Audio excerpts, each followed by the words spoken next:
Hello बच्चों, I hope आप सब बढ़िया होंगे और आगे आने वाले एग्जाम्स की जम के तैयारी कर रहे होंगे।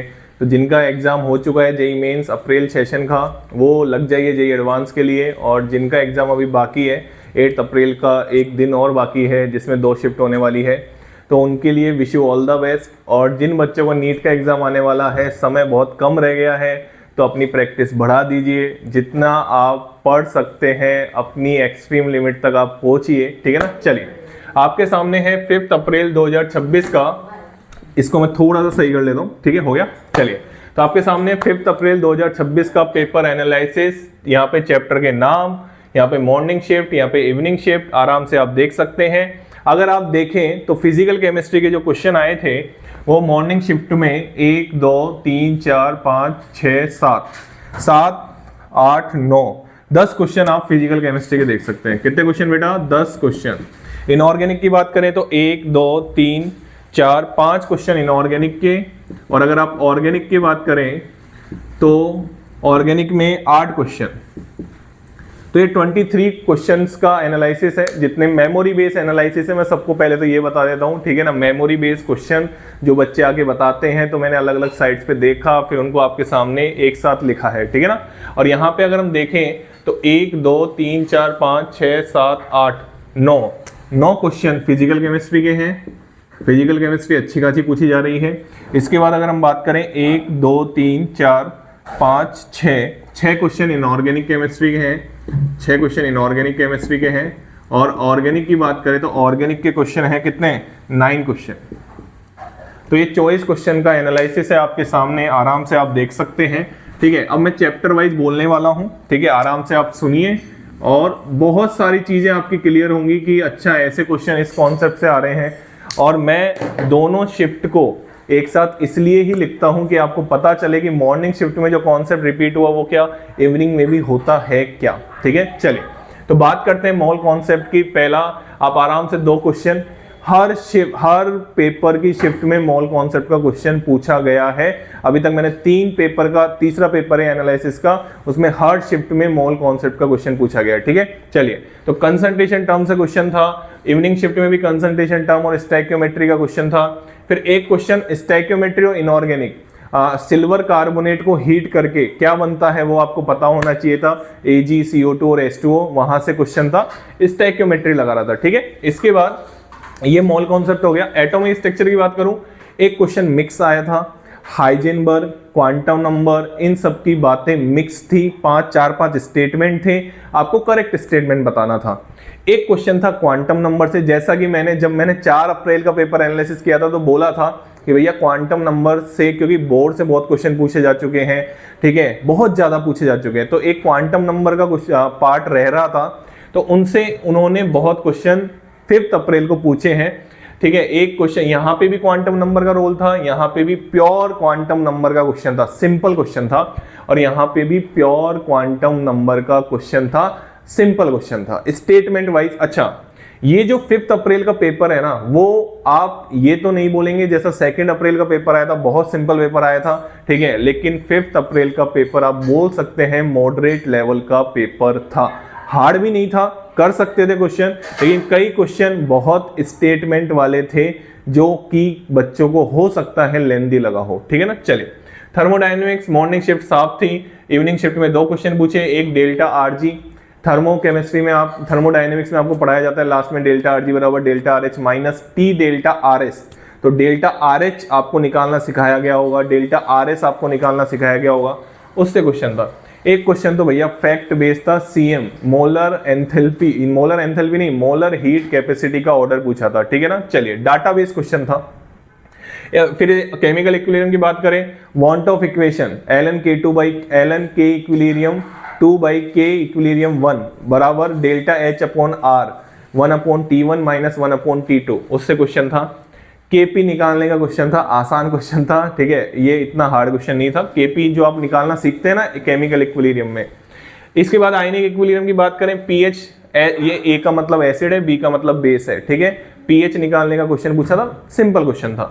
KSP निकालने का क्वेश्चन पूछा था, वो भी सिंपल ही क्वेश्चन था, थोड़ा सा उन्होंने अपना तड़का लगाया था।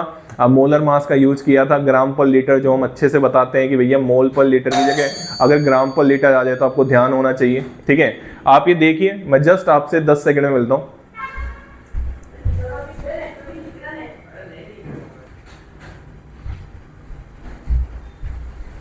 Sorry for disturbance. ठीक है, तो आयनिक इक्विलिब्रियम तक हमने बात कर ली थी। पीएच और केएसपी का क्वेश्चन पूछा गया था। ए का मतलब एसिड, बी का मतलब बेस है। इवनिंग शिफ्ट में कोई क्वेश्चन नहीं देखा गया। इसके बाद रिडॉक्स, कोई क्वेश्चन नहीं देखा गया।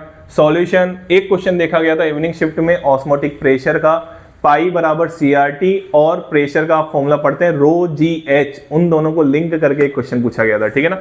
इसके बाद इलेक्ट्रोकेमिस्ट्री, मॉर्निंग शिफ्ट साफ थी।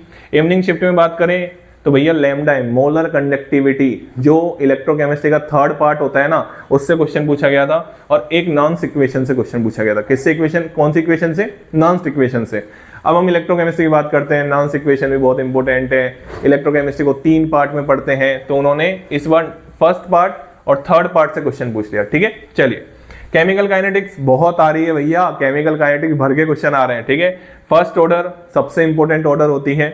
फर्स्ट ऑर्डर का जो एप्लीकेशन पार्ट प्रेशर के टर्म में, ये क्वेश्चन पहले भी एक शिफ्ट में पूछा जा चुका है, प्रेशर के टर्म में क्वेश्चन पूछा था।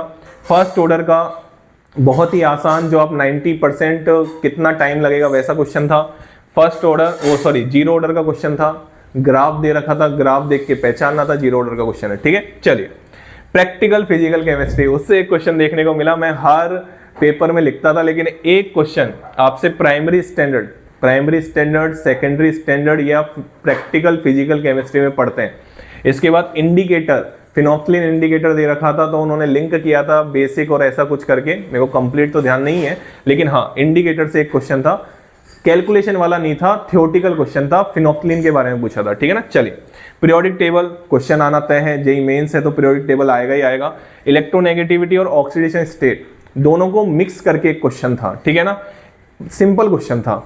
ऑक्साइड, एक शिफ्ट में भी नेचर ऑफ ऑक्साइड पूछा जा चुका है, इसमें भी ऑक्साइड, नेचर ऑफ ऑक्साइड के बेस पे क्वेश्चन था। ठीक है, चलिए केमिकल बॉन्डिंग, हाइब्रिडेशन हर बार आता है। ठीक है, शेप हर बार आता है। ये क्वेश्चन बहुत सिंपल, मतलब कोवलेंट मौलिक कंपाउंड में आप ये जो रेडियस पढ़ते थे, आपको आराम से कोवलेंट रेडियाई पढ़ाई गई होगी। ठीक है, कि sir RA + RB bond length के बारे में बताया गया होगा, सब कुछ आपको ये प्योर।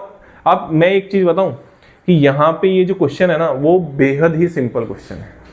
क्वेश्चन ने बॉन्ड लेंथ पूछी थी, क्वेश्चन ने टोटल लेंथ पूछी थी, और आराम से ऑप्शन बना रखे थे, एटॉमिक रेडियाई दे रखी थी। ठीक है, ये आपको NCERT में मिल जाएगा, आराम से मिल जाएगा केमिकल बॉन्डिंग में। ठीक है, चलिए इसके बाद D end of F block, भैया ये काफी टाइम से नहीं पूछा गया, इंटरस्टिशियल कंपाउंड की प्रॉपर्टीज से क्वेश्चन था। किससे क्वेश्चन था? प्रॉपर्टीज से।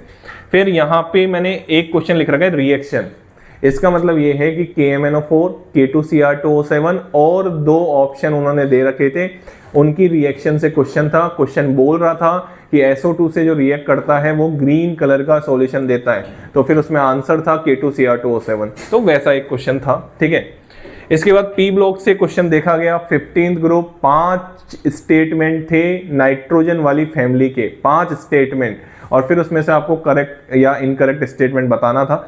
प्रॉपर्टीज से क्वेश्चन था। ठीक है ना। चलिए कोऑर्डिनेशन, CFT। ठीक है, और मैं आपको एक चीज बताऊं, आप आराम से देख सकते हो यहाँ पे CFT और 13th ग्रुप को मिक्स किया था। उन्होंने पूछा था शायद एल्युमिनियम और NaO, शायद नहीं कंफर्म ही है, एल्युमिनियम और NaOH की रिएक्शन पूछी थी उन्होंने। और यहाँ पे एक चीज बताऊं, CFT में क्या करता था, पहले वो कंपाउंड देता था और फिर आपसे नंबर ऑफ अनपेयर्ड इलेक्ट्रॉन पूछता था।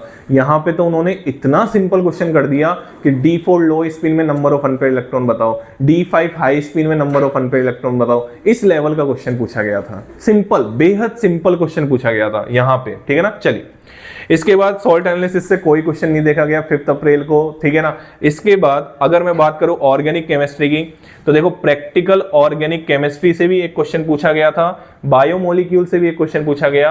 अब बायोमोलिक्यूल से यहाँ पे देखो 2 क्वेश्चन पूछे गए, प्रैक्टिकल ऑर्गेनिक केमिस्ट्री से एक क्वेश्चन पूछा गया, वो भी कैरियस मेथड से। आई थिंक 4 अप्रैल को भी कैरियस मेथड से एक क्वेश्चन पूछा गया था। मतलब आप देखो, मैं हर बार ये जो PA प्रैक्टिकल ऑर्गेनिक केमिस्ट्री और बायोमोलिक्यूल लिखता हूँ, क्यों लिखता हूं? क्योंकि आपको पता होना चाहिए कि ये चैप्टर जेईई मेंस को लेके स्कोरिंग चैप्टर है। बहुत स्कोरिंग चैप्टर है। प्रैक्टिकल ऑर्गेनिक केमिस्ट्री से हर शिफ्ट में क्वेश्चन आता ही है। यहाँ पे इस बार जो प्रैक्टिकल ऑर्गेनिक में क्वेश्चन आया था, मैच द कॉलम का आया था, डेफिनेशन बेस्ड क्वेश्चन था। स्टीम डिस्टिलेशन इनके बारे में बात कर रखी थी। यहाँ पे प्रैक्टिकल ऑर्गेनिक केमिस्ट्री का आया था कैरियस मेथड से। बायोमोलिक्यूल की बात करें, ग्लूकोज से क्वेश्चन आया था, अमीनो एसिड से क्वेश्चन आया था। इसलिए मैं यहाँ पे पी और बी लिखता हूँ। बी मतलब बायोमोलिक्यूल, पी मतलब पीओसी। तो ये था आपका 5 अप्रैल 2026 का पेपर एनालिसिस, जिसमें आप देख सकते हैं पेपर मॉडरेट लेवल का था, आसान नहीं बोलूंगा मैं, दोनों ही शिफ्ट की अगर मैं बात करूं। हाँ, कुछ क्वेश्चन तो इतने सिंपल थे जो आपसे मैं मानूं तो 10 सेकंड या 12 सेकंड में वो क्वेश्चन हो जाने चाहिए थे। ठीक है ना। चलिए, थैंक यू सो मच। और ऐसे ही अभी 6 अप्रैल और 8 अप्रैल का पेपर एनालिसिस बाकी है, तो वो भी जल्दी ही आपको देखने को मिलेगा इसी चैनल पे। तो चैनल को लाइक करें, शेयर करें और सब्सक्राइब करें।